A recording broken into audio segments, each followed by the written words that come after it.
because before they wrote any books, before they became anybody, they had to climb up and stand on the shoulders of other giants, previous giants. And every generation, that totem pole, or whatever you would call it, that pole of people gets taller and taller and taller, because you're standing on some giants, but they were standing on some, they were standing on some, and someday somebody, hopefully, will be standing on your shoulders. Alright, welcome to another video, everyone. So today's topic is going to be on standing on the shoulders of giants. So there is a famous quote out there, I think it was Sir Isaac Newton who came up with it. He says, "If I seem great, it's only because I am standing on the shoulders of giants." So this is a very stirring quote, a very stirring topic even, because what he means by that is everything pretty much that he is either known for, had expertise in, that people come to him and they're like, wow, you can do all these things, that's great, that's amazing, I could never do that. All of that stuff, he's saying, hey, it's because I learned from people who were truly great. And not that he wasn't, or whoever believes this sort of, or uses this mantra as a way of life. It's not that they aren't great, but they have enough of a humble nature to say that, hey, there are plenty of other people who deserve this credit. I say a lot on here that the quote, "No man is an island," and that's what Sir Isaac Newton would have been pretty much referencing. The same, the spirit of what he said is in the same spirit. You see what I mean? So, standing on the shoulders of giants. This is about learning from people that have come before you. This is about learning from people who, they might have come before you, but they're still there. Mentors, people who train you, people who teach you. And these people are not always still there. They're not always still living. A lot of times you have situations to where you learn from people. Like if any of us learn from Sir Isaac Newton, we are doing that by some sort of media that has been passed down since his time. Because nobody's getting this dude in a room and learning directly from him. But he obviously for sure did that too. People who had gone before him, and people who had gone before him but were still living. So the whole idea of standing on the shoulders of giants is having that open mind and the humility to be able to say that you don't know everything. In fact, this right here is one of the quickest ways to find success in life, in anything, and fulfillment. Because it takes a person of humility to say and admit, hey, I don't know everything. I'm not 100% sure. And even if I do know a lot about any given subject, I know many more people who have a lot more expertise.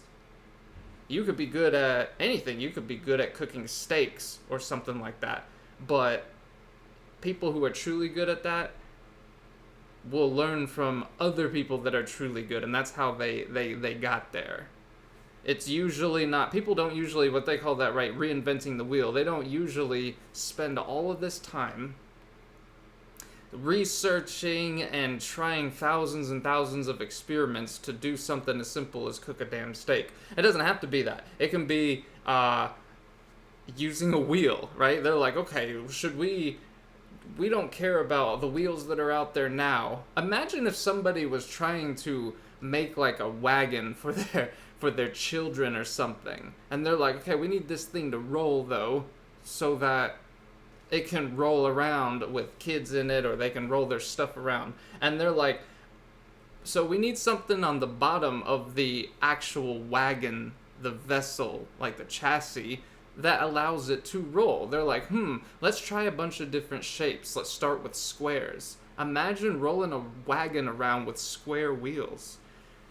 And then eventually being like, okay, no, how about triangles? No, that doesn't work. Let's go the other way. A pentagon, a hexagon, an octagon. And until finally they're like, oh, this is what we want to do. We want to smooth it out as much as possible. You would think that person was an idiot. if that's what they did, because there are plenty of wheels out there already. So this is what I'm saying. But this gets trickier when we're talking about things that aren't everyday apparent. Like apparent in everyday life that you see, not just wagons, but obviously cars and shopping carts and just anything that is on wheels. So it gets tricky when you're talking about things you don't see every day. But the concept remains the same. 99 times out of 100, probably even it's even a smaller chance than that. But most of the time, what you're doing is gonna have been done by other people, or they have done something that is parallel to it, so it's very similar, and all you have to do is ask them instead of going out there and reinventing the wheel. You will spend and waste years and years of your life trying to come up with a solution that's already there. Better take the solution and keep going with it. That's why technology is so amazing. Because imagine if every time somebody came out with a new computer or a new phone, like a new iPhone or something, imagine if what Apple did is like, oh, we're not going to learn from the technicians that came before this design. We're going to completely reinvent the phone from the bottom up and do all the research, the millions and millions and maybe billions of dollars of research to make it again. That would be stupid. They will springboard off of, okay, we learned this much, now we get a little bit better. Learn this much, now we get a little bit better. They're not going to go all the way to the bottom and reinvent the whole damn phone. Does that make sense? So, standing on the shoulders of giants is very similar to that. People who are smart have mentors, they read books. I have all these books here for this specific subject too. All of these people found out a bunch of stuff, and you know what the amazing thing is? Every single one of the people in those books that are writing those books, they cite other people that they learned from. They do it too. All of them had mentors. All of them had other books. Way more than this. This is just what I have right now as an example. But all of them have those. So success this is one of the, it's not even a really well kept secret. It's part of the mind, part of the ego, that the ego is like, okay, if I'm being vulnerable and admitting that I don't know everything, I might die, is what it's kind of thinking. And so it kind of gives you those feelings like, I don't want to be ostracized by society because they think I'm stupid if I'm asking questions.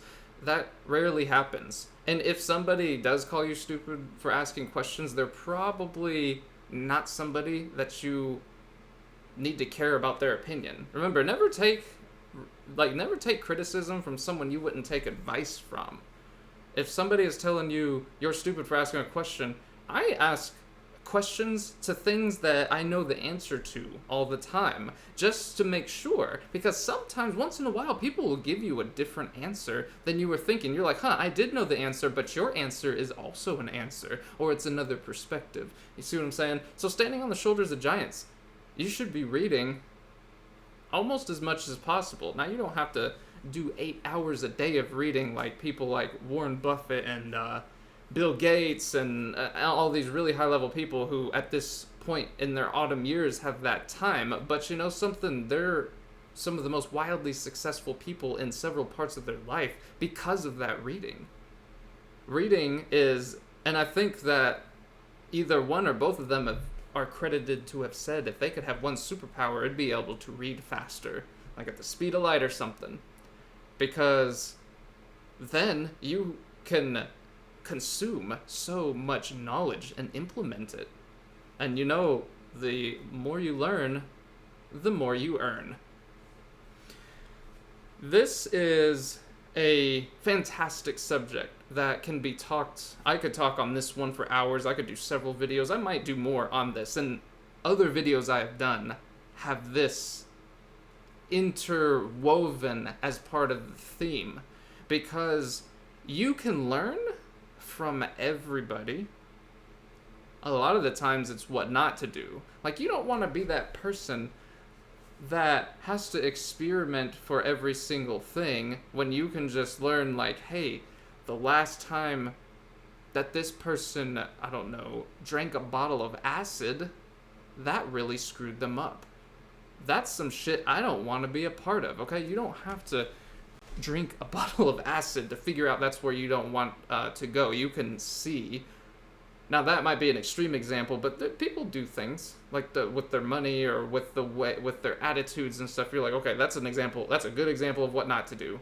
Just turn it on. Contrast bias. What is the thing that is opposite, that is gonna not for sure get me where I want to do, and then we do the opposite of that, right? If you want to have a good life, you probably don't want to drink a bottle of acid, or or something that's gonna burn a hole in your stomach. This obviously it's just an example. Don't swat at a bee nest and stuff like that. But standing on the shoulders of giants takes this further. What this is saying is learn from the people who came before you, particularly in your niche or in whatever you're trying to learn. If you're trying to learn the salsa dance, you probably don't want to learn that from somebody who doesn't know how to do that, has no interest in that. You don't want to learn that from somebody who spends 100% of their time researching the stock market and they have no rhythm and they're probably out of shape, not because they're researching the stock market, just because you'll learn if you try to do some dancing, even if you consider yourself in shape, that in some way you're probably a little out of shape, because it takes a certain kind of in shape to do that properly. And that's why you practice dance, is it puts you in a different kind of shape. You don't want to learn that from somebody who, like I said, is just watching the stock market all day. Now, if you're into stocks, that's the person that you want to learn. You don't want to learn from your salsa dancer or, how to invest in the stock market unless that is another part of their expertise. Does that make sense? And that is standing on the shoulders of giants, is find people, and especially it works particularly well with people you admire. And whatever thing that you're interested in, you can find somebody you admire that knows more than you do about it. They don't have to be at the absolute top, although that's not bad to start with the person at the absolute top. If you can read a book, but if you can get an in-person mentor, you're probably not going to get the person all the way at the top. If you are, you don't even need this message because you already know how valuable that is, or I suspect you do. Nobody who is able to call up somebody like Bill Gates and have him answer, right? Who is able to do that doesn't value that connection, because there are few people who are able to do that, and all of them find that very valuable. So they know this already, and you probably know in some sort of way. But we're analyzing this quote about standing on the shoulders of giants, of being humble. Some people aren't humble, and they're not even aware of it. It's just a lot of, unfortunately, and I don't want to just sit here and dog on the school system, but unfortunately, at least in this country, the school system is very, what would you call it? Scarcity biased,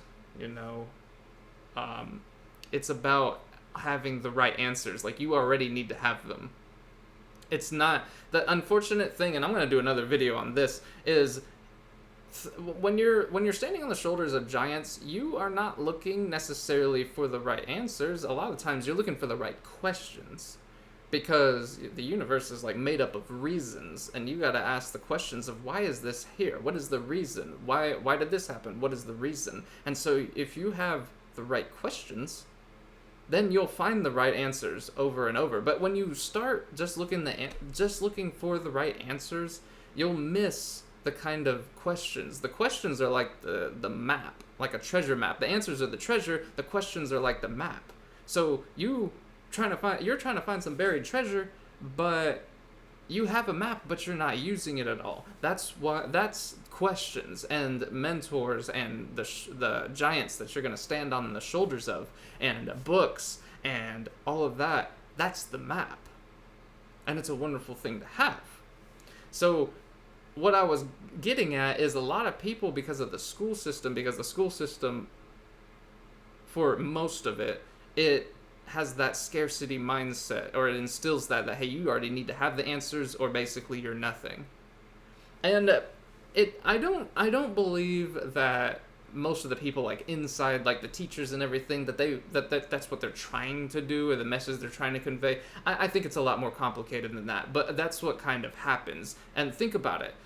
You might have been in a really good area that people thrive by asking questions and questioning things and really doing some sort of scientific method with stuff, instead of just being like, okay, I'll believe you, or okay, we're gonna do it this way because this is the way we've already done it, or okay, this is what the teachers want, that's what I'm gonna have to go towards. But most of school, that I remember at least, a lot of there was an attitude of, if you're asking questions, then you're an idiot.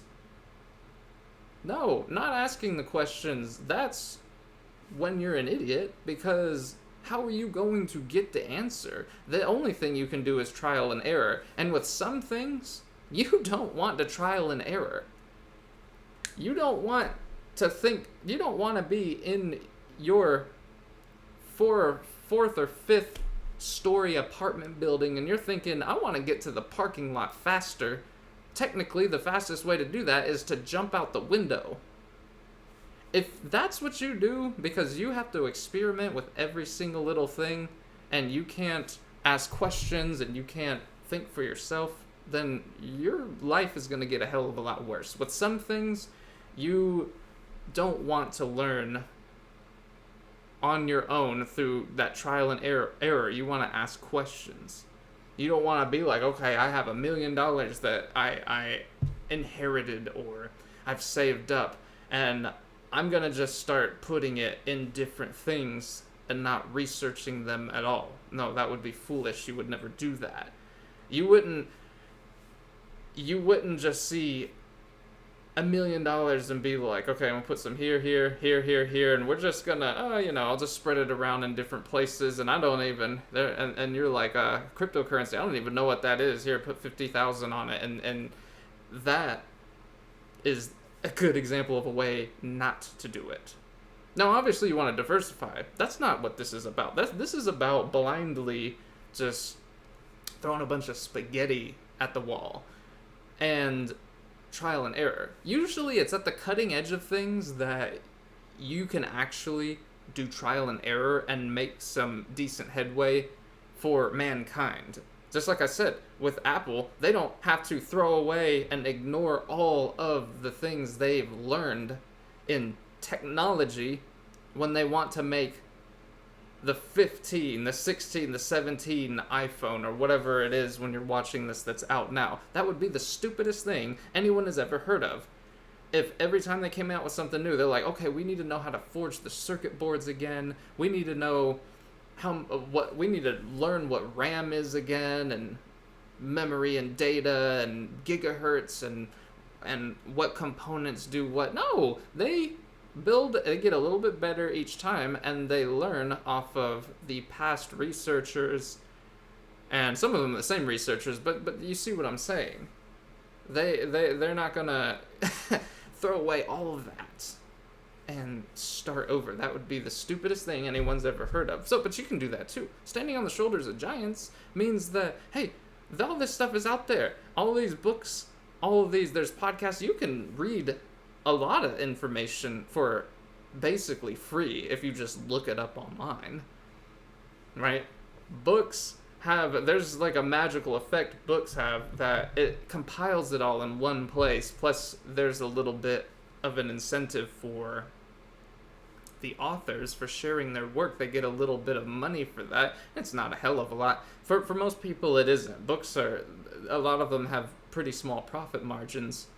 They get something for it, but mainly it's about paying it forward. You know why? Because before they wrote any books, before they became anybody, they had to climb up and stand on the shoulders of other giants, previous giants. And every generation, that like totem pole or whatever you would call it, that pole of people gets taller and taller and taller, because you're standing on some giants, but they were standing on some, and someday somebody hopefully will be standing on your shoulders. And that is when everyone is on the rise. That's how you do it. Each iPhone stands on the shoulders of the previous one.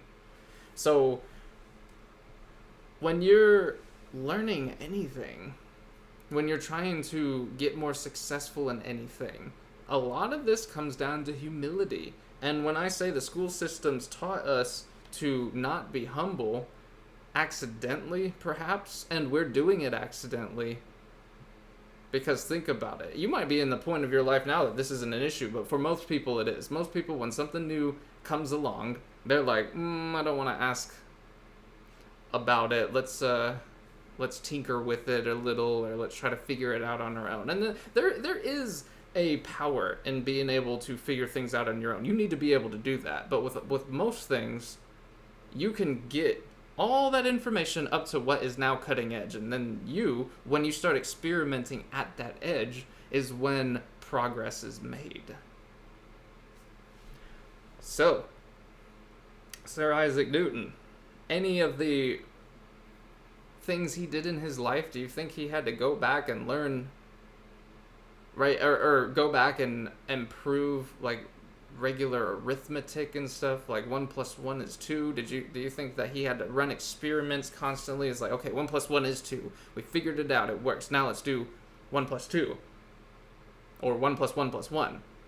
Oh, that's 3. Okay, we know that one. Now let's do it 4 times. Do you see what I mean? No, they didn't do that. They learned, and then once they got to the cutting edge of it, then real progress was made, and they cut years, maybe decades off of the time it took to do that. Now I know this is a bit of a long-winded explanation of this. It's just a very important subject. If I am great, it is only because I am standing on the shoulders of giants. So, that is what this video has been about, but that is what you need to be about. Find people out there that are doing what you want to do, or they're doing what you do but better, and learn from them. As I say often, Pablo Picasso says, good artists copy, great artists steal. And what that basically means is hey, whatever somebody else learned, they're like, go check that out.